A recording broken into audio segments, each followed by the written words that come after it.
Seguimos por acá a fondo. Nos acompaña ahora en exclusiva la ex candidata presidencial, ex senadora colombiana Ingrid Betancourt. Ahí la tienen ustedes ya en pantalla. Fue secuestrada por las FARC. Tenemos que remontarnos al año 2002. Eso fue en la llamada zona de distensión de San Vicente del Caguán, cuando era candidata por el Partido Verde. Después fue liberada en 2008. Ahí tenemos imágenes precisamente de ese momento de la liberación. Estuvo 6 años en cautiverio. Después tuvo un autoexilio en Francia, acaba de regresar a Colombia para volver a la política y le damos la bienvenida aquí al programa. Muchísimas gracias. Mil gracias, Félix. Un placer estar con ustedes. Muchísimas gracias. Bueno, quiero comenzar por su apoyo. Le he dado apoyo al candidato Hernández. ¿Por qué? Bueno, pues porque Hernández es el candidato de centro. Nosotros éramos todos un grupo de candidatos de centro que no queríamos estar ni entre la extrema izquierda ni la extrema derecha. No queríamos el odio, no queríamos el miedo, no queríamos la polarización. Y él era el único de ese grupo de centro que con las banderas anticorrupción tenía una posibilidad de pasar a la segunda vuelta.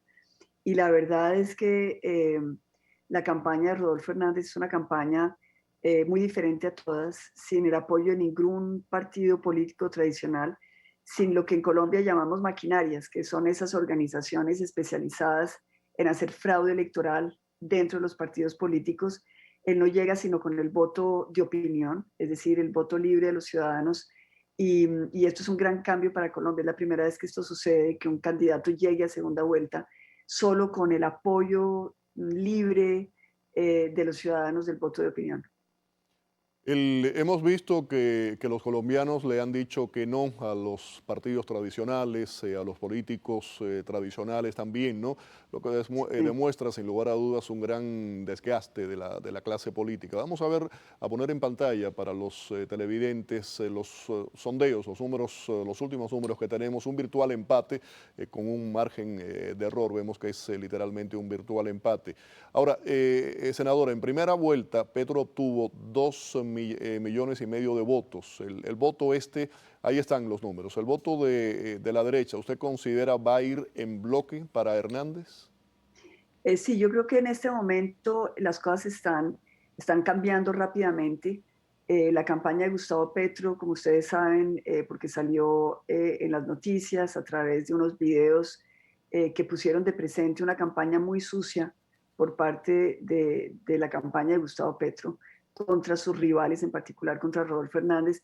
Y esto ha generado una ola de indignación en Colombia y también ha logrado que aquellos que estaban como indecisos de si tenían que votar por Gustavo Petro o por Rodolfo Hernández, están saliendo de esa indecisión. Y lo que vemos hoy es que realmente en las calles, y también lo estamos viendo en otras encuestas, hay una ola muy fuerte que yo creo que se va a expresar en el próximo domingo con un apoyo cierto, claro, definido a favor de Rodolfo Hernández. Usted estaba hablando de esos Pedrovideos específicamente, que ha sido un escándalo en Colombia. Vamos a escucharlos y después le pido, por favor, que nos explique quiénes son los personajes de la política que hablan. Sé que hay un senador implicado en todo esto y qué se destapa en estos videos. Muy bien.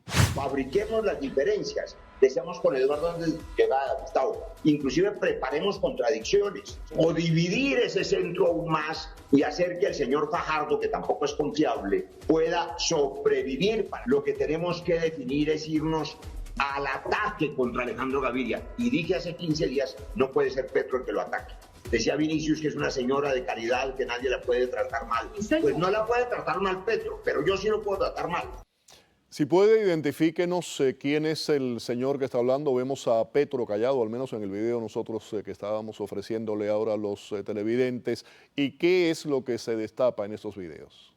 Bueno, esta es una serie de grabaciones que se extienden en un largo periodo de muchos meses, en los cuales vemos a una persona, un congresista muy cuestionado que se llama Roy Barreras.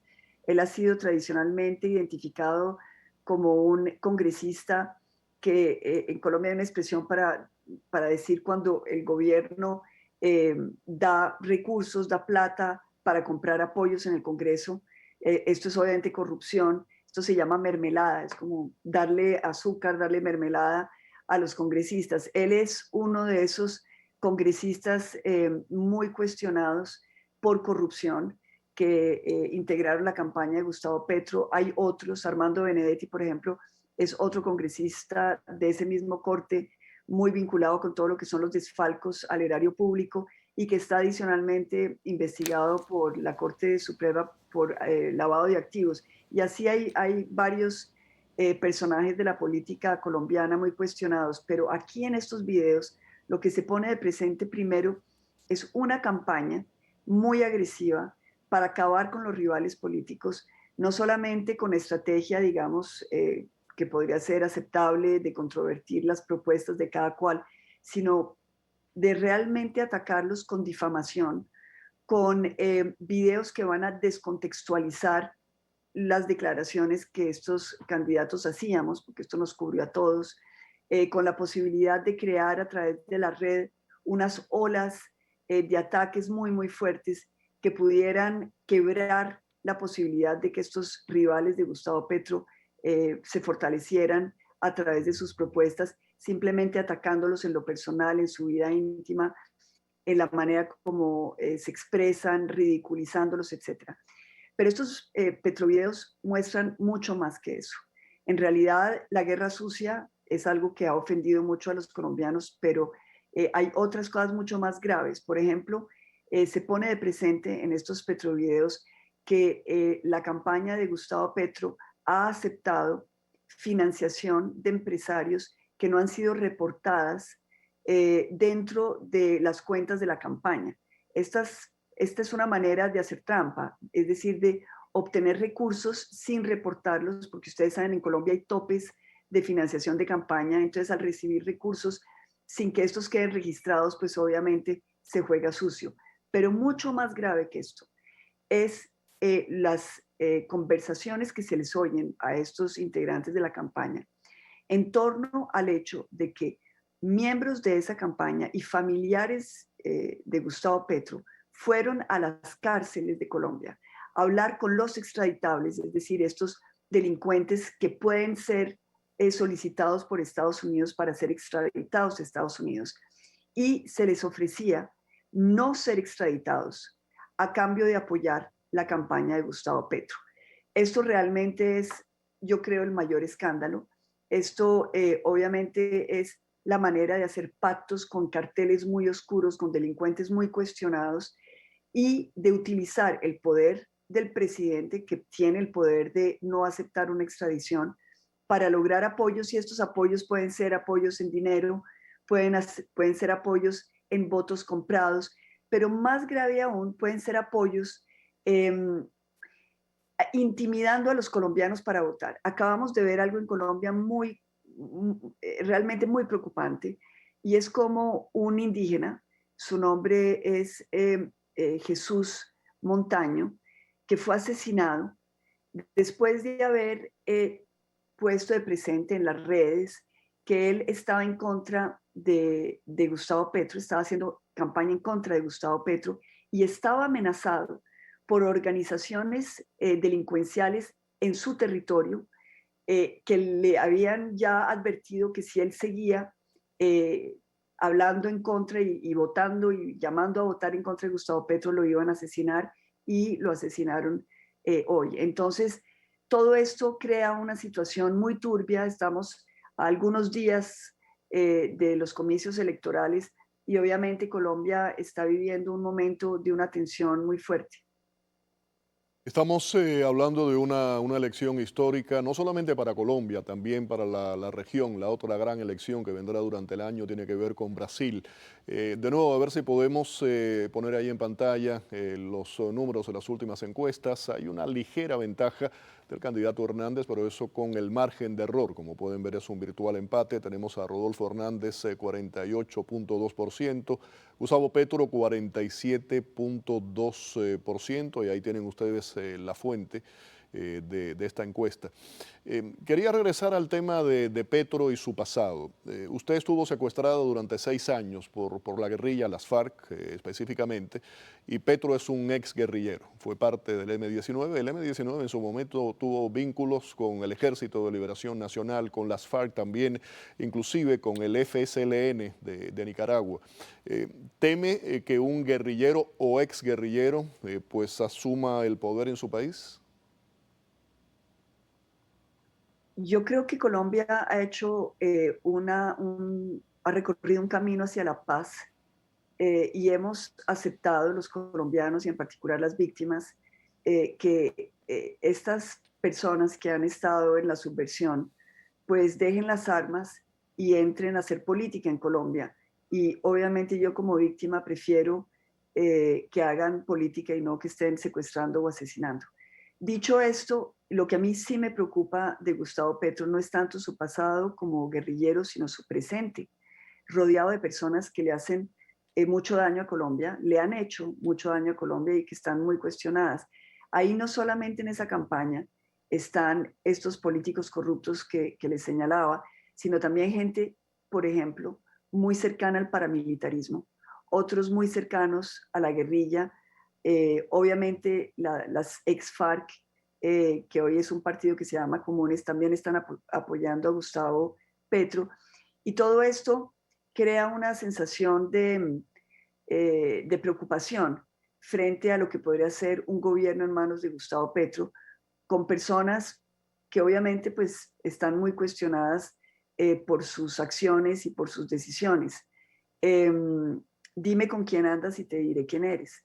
Si uno llega de la mano de delincuentes, pues es muy probable que el gobierno que salga y que surja de esas alianzas, pues sea un gobierno que le haga mucho daño a Colombia. ¿Cómo entiende usted estos cambios de colores que tenemos en América Latina? Si nos podemos ir desde México, López Obrador, el caso de Honduras con la presidenta Castro en estos momentos, lo que acaba de ocurrir con Chile. Chile durante mucho tiempo fue posiblemente económica y también desde el punto de vista de la política, uno de los países más estables de América Latina. Acaba de votar también por un presidente de la izquierda que viene del Partido Comunista. Lula da Silva se vislumbra que puede llegar a la presidencia próximamente en Brasil, y Petro, que sin lugar a dudas es un candidato de fuerza. ¿Qué ocurre en América Latina que vemos esos cambios de color y por qué mucha gente se está yendo a la izquierda? Pues yo creo que hemos visto en América Latina en varias oportunidades como el péndulo que pasa de una derecha a una izquierda. Yo creo que los pueblos de América Latina han estado confrontados con unas clases políticas, ya sea con ideología de izquierda, es decir, antiglobalista, o de derecha, con un capitalismo muchas veces sin filtro.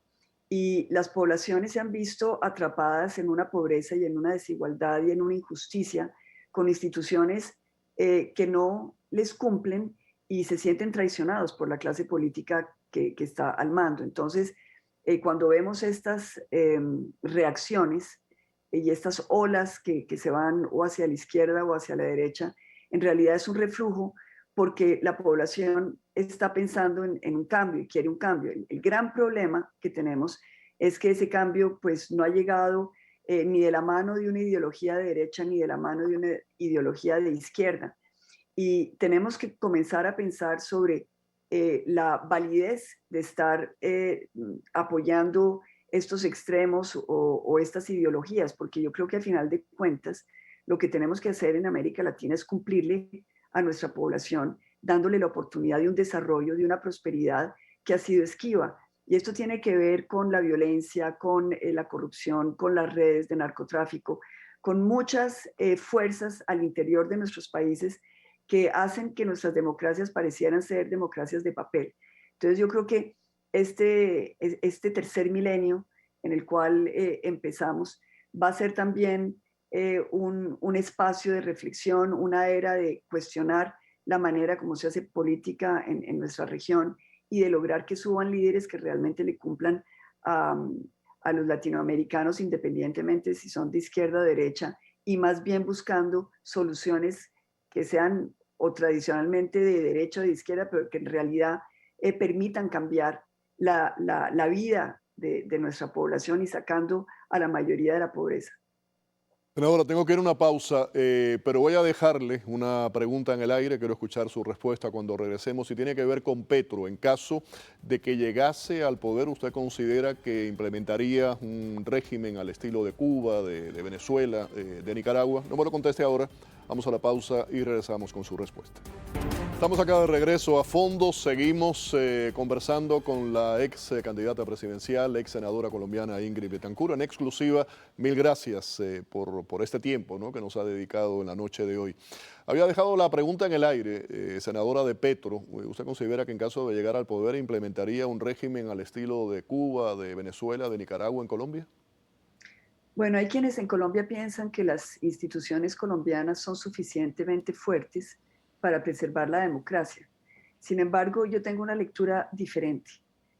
Las instituciones democráticas nuestras han estado muy permeadas por la corrupción y de hecho los gobiernos se han vuelto expertos en comprar el apoyo de los congresistas y del Congreso para pasar reformas que les parecen. Si nosotros tuviéramos el caso de un gobierno en manos de Petro que le fuera mal por razones económicas o por lo que fuera, sí estaría, yo pienso, tentado a alargar su periodo presidencial y esto lo haría, yo creo, sin ninguna dificultad, logrando el apoyo del Congreso a través de dádivas y de corrupción. Adicionalmente a esto, pues hay dos factores que tenemos que tomar en cuenta. Primero, el talante del gobernante. Si Gustavo Petro se comporta como se comportó como alcalde de Bogotá, pues tendríamos ya un antecedente de una persona que llama a la calle a que sus seguidores salgan a protestar cuando las instituciones no se comportan como él lo desea. Y esto es un talante que obviamente preocupa. Y lo otro es que vamos a estar en una región donde todos los vecinos mayoritariamente van a ser vecinos que están en la izquierda, en la extrema izquierda. Tenemos a Venezuela, obviamente con un régimen dictatorial, y no sabemos estas influencias regionales a dónde puedan empujar a un presidente en una situación, digamos, de si tiene algún problema interno y esto lo lleve a radicalizar su posición y a querer mantenerse en el poder de una manera antidemocrática. Usted está hablando ahora del tema de la corrupción. El candidato que usted apoya, Hernández, ha criticado la corrupción, pero también tiene en su contra una serie de investigaciones penales por presuntamente haber cometido hechos de corrupción. ¿Qué puede decirnos sobre eso? Bueno, lo que podría decir es que en esta campaña todos los candidatos presidenciales que estuvieron en la contienda conmigo, todos tenían una investigación o varias investigaciones. De hecho, cuando se le pregunta a Rodolfo Hernández qué dice de esta investigación, él dice, bueno, yo no tengo una, tengo 200 investigaciones por corrupción y esto se debe a una persecución política. Él fue un alcalde muy exitoso que desbarató la corrupción en Bucaramanga y para él estas acusaciones, estas investigaciones tienen que ver con la manera como se vengaron sus opositores políticos. Ahora, yo creo que una persona que toma las banderas anticorrupción como las ha tomado Rodolfo Hernández, que se niega a tener cualquier alianza con los partidos tradicionales, que no acepta ningún apoyo de ninguna maquinaria, que llega solamente con el voto de los colombianos, el voto libre, es que ni siquiera tiene organización política. La campaña de él ha gastado muy pocos recursos. Cuando los colombianos quieren apoyar a su campaña, pues ellos mismos pagan los afiches, las camisetas, las gorras. Es una campaña realmente diferente, sui generis. Entonces, cuando uno ve este tipo de actitudes, esta manera, este talante, la gente con la cual se ha rodeado, pues uno sí debe pensar que es muy probable que estas investigaciones tengan efectivamente digamos, esa consideración política de revancha y de venganza. Pero obviamente, pues los colombianos estamos atentos. Yo tengo confianza en Rodolfo Hernández, creo que es una persona honesta y él se va a batir con la verdad y con su verdad frente a los estrados judiciales. Senadora, hay analistas que han dicho que Hernández es el Trump colombiano. ¿Le parece válida esa comparación? Pues yo creo que es una comparación facilista. Obviamente, pues es un hombre de 77 años, Trump tiene 75 años, es una persona que hizo fortuna en el inmobiliario, bueno, Trump también, tiene un estilo de comunicación diferente, fuerte, con un carácter fuerte, con un verbo colorido, muchas veces con unas posiciones que no son políticamente correctas. Todo esto lo hace, digamos, tener alguna semejanza con Trump. Pero la verdad es que Trump es un hombre de derecha y Rodolfo Hernández es un hombre de centro y de centro social. Él habla de un capitalismo social. Cuando uno le dice a él qué quiere hacer él en su gobierno, él dice, en mi gobierno el rey son los pobres. Él quiere trabajar para acabar la pobreza en Colombia. Y esto no son posiciones populistas. Son posiciones populares, obviamente, pero fíjese que en relación con Gustavo Petro, que ha sacado una cantidad de propuestas que no son aplicables o que si fueran aplicables conllevarían un daño muy grande a la economía de nuestra nación. En contraste, Rodolfo Hernández ha sido muy prudente, sus propuestas son propuestas realmente buenas a nivel económico, a nivel social. Su lucha contra la corrupción es una lucha muy necesaria e indispensable si queremos acabar con la pobreza en Colombia. Entonces, yo creo que en eso sí hay unas diferencias sustanciales. Ya para finalizar, y me queda poco tiempo, el otro día tuve la oportunidad de conversar con usted en un programa de radio. Le hice esta pregunta, pero no tuvimos el suficiente tiempo para que elaborara la respuesta. La Ingrid Betancourt de hoy día, más madura, más experimentada, ¿qué le recomendaría a aquella Ingrid Betancourt más impulsiva que en un momento determinado era candidata presidencial por el Partido Verde en Colombia y se lanzó y fue secuestrada por las FARC? ¿Cuál sería esa recomendación? Pues yo creo que es al revés, yo creo que es la Ingrid de hace 30 o 20 años, ¿qué le dice a la Ingrid de hoy?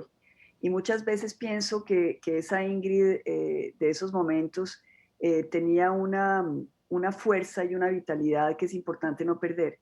Yo creo que la lucha contra la corrupción en Colombia es una lucha muy difícil. Llevamos 30 años tratando de demoler y desvertebrar estas organizaciones delictivas de la política.